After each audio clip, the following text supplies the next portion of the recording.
કાલે તો સતત એવી પ્રતીતિ થઈ કે ના, ઠાકોરજીને મૂકીને તો ક્યાંય ન જવાય, ન છૂટકે. સૂતકને એ જુદી વસ્તુ છે, પરંતુ ક્યાંય પણ ફરવા જઈએ છીએ, ક્યાંય પણ યાત્રાએ અવરજમાં જઈએ ને ઠાકોરજી ના લઈ જઈએ તો તમને ત્યાં મારી બાઈ એમ કે હોરવે જ નહીં, હોરવે નહીં એટલે ગમે જ નહીં. એ રસ વિનાની યાત્રા થઈ જાય બેબી. કેમ? તમે એને લીધા વિના આવ્યા એટલે વર વિનાની જાનમાં આવ્યા. ભલે 2 દી ઠંડી હતી તો એક ક્ષણ માટે એવું થયું કે ઠંડી બહુ જ, તો મેં કેમ આરાધ્યા ન લાગે? અને આરાધ્યા 3 મહિનાનો તો ત્યાં લઈને ગયા જ ત્યાં ઠંડીમાં. હીટર એ ભેગું લઈ ગયા, ને ઓઢાડવાનું લઈ ગયા, ને ટોપી લઈ ગયા, ને વિક્સ લગાડવાનું લઈ ગયા. શું કામ? એને ઠંડી ના લાગી જાય. પણ લઈ ગયા હતા તો ભેગા જ ને. એ નાનીને ત્યાં મૂક્યો કે તમે રાખજો ને, અમે 2 દી શ્રીનાથજી જઈ આવીએ. અરે 5 વર્ષનો હતો તોય મને યાદ નથી. ના ના, આપણે હારે જ લઈ જઈએ. કાશ્મીર ગયા તો ભેગું. શું કામ? અમારા વિના નો રહીએ. તો મારા વાલા, તમારો લૌકિક દીકરો જે એક જન્મ પૂરતો જ છે, અને જે દીકરો મોટો થઈને તમને વૃદ્ધાશ્રમમાં નહીં મૂકે એની શું ખાતરી? તમને સરખી રીતે રાખશે એની શું ખાતરી? તમારું માન જળવાશે એની શી ખાતરી? તમને એ પૂરા પ્રેમથી, રિસ્પેક્ટથી રાખશે એની શું ખાતરી? અને છતાંય તમે એને આટલો પ્રેમ કરો, તો આ તો જન્મ જન્મનો દીકરો, જન્મ જન્મનો પતિ, જન્મ જન્મનો મિત્ર, જન્મ જન્મનો સખી. એને તમે મૂકીને આપણે કેવી રીતે જઈ શકીએ? અને બહાર જઈએ એટલે ક્યારેય નહીં સચવાય ઘર જેવું. આપણું છોકરું ભેગું હોય ને તોય આપણે એમ કહીએ, મમ્મી અરે તું મારું આવું નાનું બ્રશ ન લાવી, મોટું લાવી, નથી કરવું, જા. આપણે હું કહીએ, જો 2-3 દિવસ પછી ઘરે જાશું ને એટલે તારું બ્રશ સરસ છે ને, સુકાઈ ગયું હશે, એટલે તને કરવાની મજા આવશે, એટલે નાનું લઈ આવી છું. મમ્મી મને તો ભાખરી ખાવી છે સવારમાં, તે કેમ પૌવા દીધા? દીકા અહીંયા આપણે દર્શન કરવા આવ્યા ને તો અહીંયા ભાખરીનું, તો એ બધું ચલાવી લે છે ને મારા વાળા. લૌકિક દીકરો કે દીકરી ચલાવી લે છે? ના ના, તો આપણા ઠાકોરજી બધું જ ચલાવી લે છે. બસ શરત એટલી જ, માં મને તારા ભેગો લઈ જાય. ઠાકોરજીને આપણે ભેગા નથી લઈ જતા, ઠાકોરજી આપણને ભેગા લઈ જાય છે. એટલે બધી વ્યવસ્થા થઈ જાય છે. અને રહેવું હોય ને એટલા જ દિવસ રહે. છોકરાઓને એવું હતું કે એક દિવસ કુંભલગઢ જવું છે. શ્રીનાથજીમાં 2 દીનું જ બુકિંગ કરાયું હતું. આના પરથી મને યાદ આવ્યું, જ્યાં સુધી સારા કર્મો કર્યા હોય ને ત્યાં સુધી સારી રીતના રહીએ, પછી કસોટી થાય. આપણે કાશ્મીર ગયા હોય ને 10 દિવસનું પેકેજ હોય કે 1 લાખ રૂપિયા, હા 10 દિવસ તો આમ બિલ મારી નથી ને ઓલો વેઇટર ઊભો રહ્યો નથી, પૂછવા આવે શું જમશો, ઠંડી લાગે 2 વાર પૂછવા આવે, ગીઝર બરાબર છે, હીટર બરાબર છે. જેવા એ પૈસા 10 દિવસના પૂરા થાય, 10મા દિવસે સાંજે આવે, આપકા સામાન બહાર રખ દો ક્યાં, आप तैयार है, अब दूसरे की बारी है. अला भाई हमણાં સુધી તો તું કાયદા બાર. તો જ્યાં સુધી આપણા સારા કર્મ હોય ને ત્યાં સુધી પેકેજમાં આવીએ, પેકેજ પૂરું થાય એટલે હાલ મારા આરામ. કાલે 2 દિવસ પૂરા થયા, પુષ્કળ ઠંડી હતી શ્રીનાથજીમાં. કુંભલગઢનો કેન્સલ કર્યો પ્રોગ્રામ કે ભાઈ આવી ઠંડીમાં અમારે નથી આવવું, અમે ને અમારા ઠાકોરજી વયા જઈએ. બધાય આવી ગયા. તો ઠાકોરજીએ કીધું કે બસ ઠંડીમાં અમે વિહાર કરી લીધો, માં હાલ હવે ઘરે. છોકરું વેન કરે તો કેવા નીકળી જાય. મને બરાબર યાદ છે. આકાશ મને લાગે લગભગ 2-2.5 વર્ષનો હતો ને આપણે આબુ ગયા હતા. પૈસા ન હોય એટલે ઓલા એસટી બસમાં ગયા હતા. ત્યારે તો કેટલું કાંઈક 90 કે 100 રૂપિયા ભાડું, બહુ યાદ નથી. હવે બીજે દિવસે એને એવું વેન કર્યું, એવું રોવે આંખો બંધ કરીને, મારે ઘરે જવું છે, મારે ઘરે જવું છે. 3 દિનના બદલે બીજે દિવસે નીકળી ગયા હતા. તમને યાદ છે? તો એવા જ આપણા ઠાકોરજી સાક્ષાત છે. કાલે એણે એવી જ લીલા કરી કે કુંભલગઢ બહુ ઠંડી છે, પાછા આવી ગયા.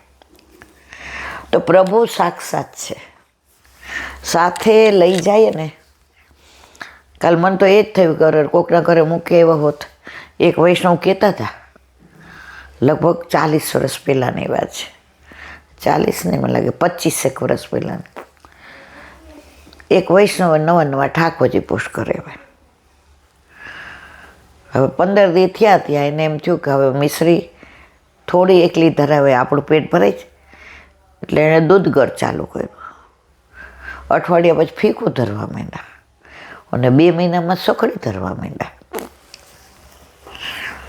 હવે એમને સાઉથમાં ફરવા જવાનું થયું. 12 દિવસનો એમનો પેકેજ. એટલે કે એમના અંતરંગ વૈષ્ણવ હતા, એને પૂછ્યું, અનુભવી હતા, એ કે મારે ઠાકોરજી તમારે, એ કે હા, ઠાકોરજીમાં થોડી ના પડાય, મારા ઠાકોરજી ભેગા તમારા ઠાકોરજી, બેઠે કે જારીને બેઠે કે તારી, ઓલા તો પધરાવ્યા. હવે ત્યારે મોબાઈલ નહોતા. તો એ વૈષ્ણવ રોજ ત્યાંથી લેન્ડલાઇનમાંથી એસટીડીમાંથી ફોન કરે કે મારા ઠાકોરજી પ્રસન્નતામાં છે, મારા ઠાકોરજી. ત્રીજે દિવસે કે તમારા ઠાકોરજીની વ્યવસ્થા કરી લ્યો, મને તો તાવ બહુ આવે છે, મારા ઠાકોરજીને માંડ પહોંચું છું, એમાં તમારા ઠાકોરજીનું કેવી રીતે કરું? ઓલા બેન કે હવે અત્યારે હું કોને કહું, કારણ કે બિચારાએ નવા પોસ્ટ કરાવેલા, તો કોઈનો નંબર એની પાસે નહીં. એટલે કે તમે 3 દી તો થયા, હવે 5 દિવસ છે, 10મે દિવસ. એ કે મારથી હવે 1 દિવસે થાય એમ નથી, મને એટલો તાવ આવે, હું તો મારા ઠાકોરજીને ભોગ ધરીને સૂઈ જાઉં છું. પછી ઠાકોરજીને જેને ઘરે પધારવું હતું તો એ બેનનો નંબર એને મોઢે હતો. એટલે એને ફોન કર્યો. એટલે કે તું ત્યાં ક્યાં ભરાણી, એને ઘરે પધરાવાય ઠાકોરજી? કે તું પેલી છો જેને એને હા પાડી. પણ મેં તો એ બહુ આગ્રહ કરતા હતા કે ના તમારા ઠાકોરજી તો મારા ઘરે જ પધરાવજો. પછી કે સારું હું જાઉં છું. પછી મને કે મારે તો રિક્ષામાં જવું પડશે. એ કે આવવા જવાના રિક્ષાના પૈસા હું દઈ દઈશ, પણ તમે જાઓ. એટલે સવારના પોરમાં ગયા તો એના જાપીજી નીચે, એના પોતાના ઠાકોરજી સૈયા મંદિરમાં, આના ઠાકોરજી જાપીજી નીચે, અને કીડીઓ લાલ ફરે જાપીજીની આજુબાજુ. તો ઓલા બેન ક્યાં આટલી બધી કીડીઓ ઠાકોરજીને? એ કે અહીંયા ક્યાં ત્રેવડ છે, મેં તો એના ઠાકોરજી હવે જગાવ્યા નથી. કે સારું થયું તમે લેવા આવ્યા. પછી ઓલા લઈ આવ્યા, ઘરે આવ્યા, મંગળ ભોગ ધરાવ્યો, સ્નાન કરાવ્યું, વસ્ત્રાભૂષણ કર્યા, નરોગાવ્યું. પછી ઓલા બેને ફોન કર્યો, તમે લઈ આવ્યા? એ કે બેન આવું ન કરાય, ઠાકોરજીને કીડીઓ કેટલી હતી અંદર, ચટકા ભરી ગઈ હશે. મારો કહેવાનો આશય એ, બધાને આવું નથી થતું અને બધા આવું કરતા પણ નથી. ઠાકોરજીમાં ભેદ કરે અને ઠાકોરજી માફઈ ન કરે. પણ મારો કહેવાનો આશય એવો છે કે અત્યારે વંચકો બહુ છે. એટલે તમે કોઈ વંચકના ઘરે પધરાવી દો ને મારા વાલા, તો બહુ ઉપાધિ થાય. તે દિવસે બેન કે નક્કી કર્યું, મારા ઠાકોરજીને જ્યાં જાઉં ત્યાં મારી ભેગા. 1 દી માટે જાઉં ને તોય લઈ જાઉં, અને મહિના માટે જાઉં તોય લઈ જાઉં. એ કે લીલી પરિક્રમા કરી ને તો બધાય કહો તમારી ઉંમર થઈને તમે, એ કે ના મારું થશે, હા હવ નો થાય વહુ નો થાય, મારું થશે મારા ઠાકોરજી, અને મારું ધ્યાન તો મારા ઠાકોરજી રાખે છે, હું થોડી રાખું છું, અને વ્રત તો એનું ઘર છે. તો કહેલા બેન 40 દિવસ નથી કોઈ દી મને માથું દુખ્યું, નથી કોઈ દિવસ મને તાવ આવ્યો. અમારા પાલમાં બીજા 2 હતા ને, પગે દુખી જાય ને ઓલા બેલ્ટ બાંધે ને લાઈનમાં ઊભા રહીને દવા લાવે ને શરદી ને ઉધરસ ને. હવે ત્યાં તો ખટોળતોનો અનુભવ થાય, એટલો વરસાદ આવે, એટલી ગરમી પડે ને એટલી ઠંડી પડે. મને કોઈ દિવસ માથું નથી. તો મને મારા ઠાકોરજી સાચવે કે મેં મારા ઠાકોરજીને સાચવે? મારા ઠાકોરજી સાચવે, કારણ કે વ્રજ તો એનું ઘર છે. ત્યારથી કે નક્કી કર્યું, મેં મારી સાસરીમાં કહી દીધું કે 16મે દિવસે રાત્રે મને કહેવાનું, એટલે મારે 1 દિવસનું સૂતક સવારે નાહી ધોઈ લેવાનું, માથા બોળ. એક હગા અમારા મને સંભળાવતા હતા કે તું આવું કરસ તો તારામાં કોણ આવશે? એ કે કોઈ ન આવતા. હવે તો એ કે આ વાહનની વ્યવસ્થા છે, લઈ જશે 4 જણા, કે કોઈ ઘરમાં તો રાખશે ને. મારા બેસણામાંય કોઈ ન આવતા ને મારા ઓલામાંય ન આવતા. મન મક્કમ. તો શ્રીનાથજી ગયા તો પહેલી વાર અહેસાસ થયો કે ઠાકોરજીને કોઈના ઘરે ક્યારેય પધરાવા નહીં, ન છૂટકે. જો મજબૂરીને બીજું નામ મહાત્મા ગાંધી. ખાવા ન મળે એટલે કે ગાંધીજી ઉપવાસ કરતા તેમ મેં કર્યો છે. બેન કારણ વિના ન કરાય, એ તને ખાવા ન મળ્યું એટલે. તો ક્યાંના ક્યાં વિષયમાં પણ હકીકત આ છે, બને ત્યાં સુધી ઠાકોરજીને કારણ વિના. અત્યારે તો લોકો 2-3 દિવસ હંમેશા કાંઈ. એકવાર એક વૈષ્ણવ અહીંયા અનંતા છે ઉદયપુરની બાજુમાં રિસોર્ટ છે, એટલે બધા 15-20 જણા ગયા. એમાં એમની ભેગા બધા જૈન વાળા હોય, સ્વામી, જેને જે ધર્મ, બધો ધર્મ ઉત્તમ છે, જેને જે ગમે એ કરે. એટલે એને એની બેનપણીએ કહ્યું કે આ બધાની હારે જાસ.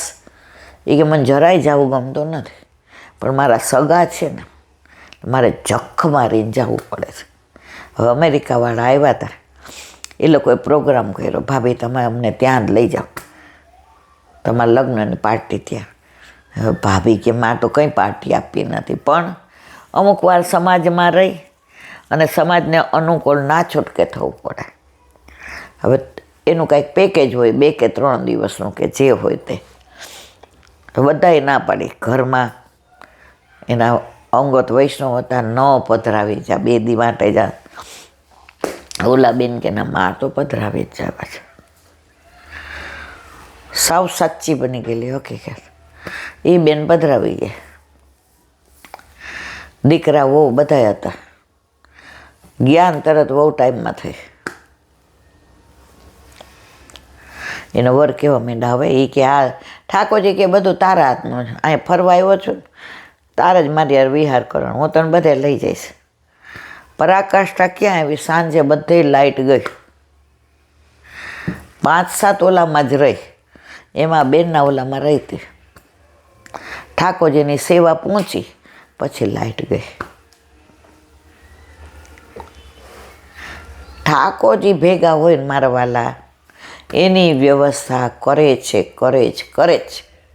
એમાં કોઈ આ બધા કહે છે, હું તમને કહું છું, પણ મારો અનુભવ એવો છે કે પ્રભુ આપણી સાથે હોય છે તો આપણે આપણી ચિંતા કરવાની જરૂર રહેતી નથી. આ સનાતન સત્ય છે. હવે એક